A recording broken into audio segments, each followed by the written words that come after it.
le débat sur les privilégiés. Les privilégiés des raffineries qui gagnent bien et qui prennent rien. Les privilégiés des ports qui gagnent bien et qui glandent rien. Les privilégiés de l'énergie qui gagnent trop et qui glandent rien. Les feignants de fonctionnaires qu'on paye pour on ne sait pas quoi faire. Mais camarades, ça va s'arrêter quand ça?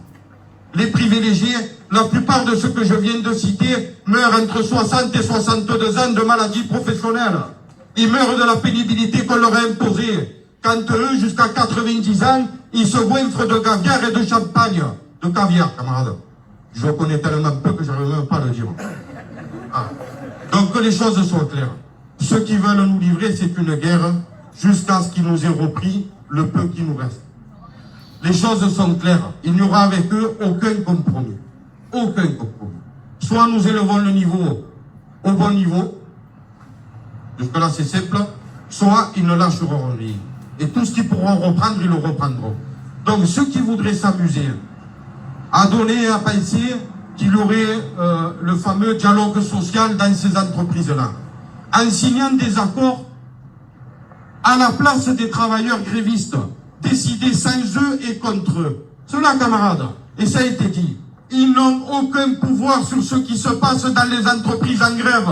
Ils se disqualifient en se mettant d'emblée du côté du patronat. Ils choisissent la trahison, la honte et ils seront frappés d'indignité pour les 1000 ans à venir. L'honneur des travailleurs, c'est vous les grévistes.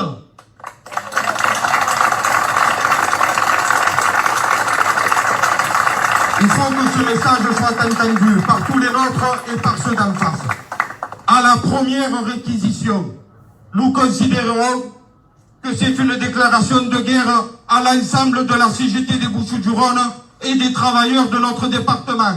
Nous prendrons toutes les dispositions, puisqu'ils ne respectent pas la grève telle qu'elle est prévue légalement.